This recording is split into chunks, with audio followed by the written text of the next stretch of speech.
My name is Lisa Park. I'm an audiologist here at UNC.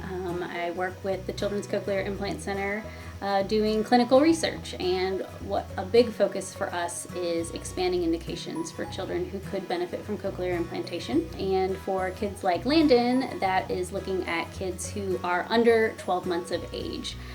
We know that there is a window where we learn to hear and what to do with those things with sound during infancy.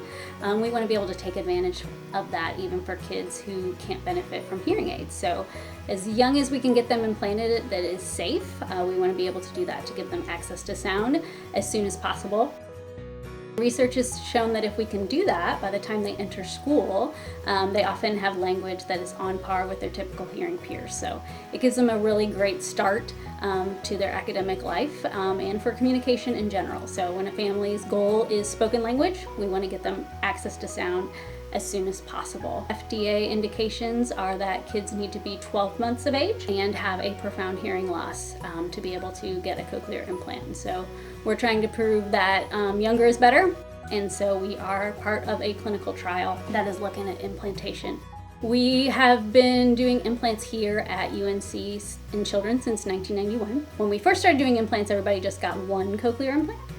And now standard of care is to get two if you have a moderate to profound hearing loss in both ears and aren't benefiting from hearing aids. Then we go ahead and get you two cochlear implants. So we had celebrated our 1,000th child who received a cochlear implant back a few years ago, and now we're up to 2,000 ears. So with Landon we are celebrating 2,000 ears, and we think it's really fitting that he's a child that meets expanded indications and what is new with cochlear implants and being able to implant children who are so young.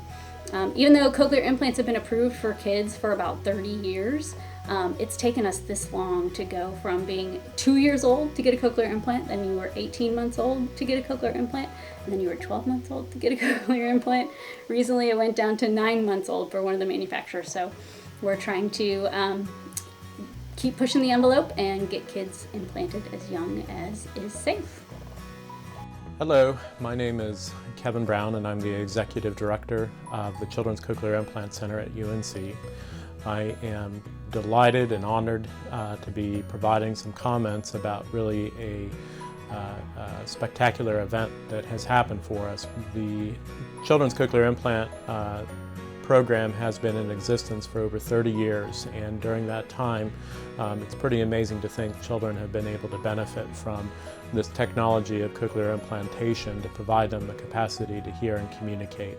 I think it's really humbling to think about the effect that that has on each of these children individually and on our society as a whole, where they are able to really interact in a unique way with their parents, communicate with their peers, and really be able to progress along with their peers at school and go on to college and everything. Having been part of this process, it's been really rewarding to see these children go through those transitions that they may not have otherwise been able to do.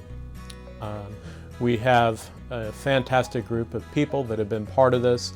Our cochlear implant surgeons, the cochlear implant and diagnostic audiologists, as well as our speech-language pathologists, who all share an absolute dedication to try and improve the communication abilities of children here in North Carolina.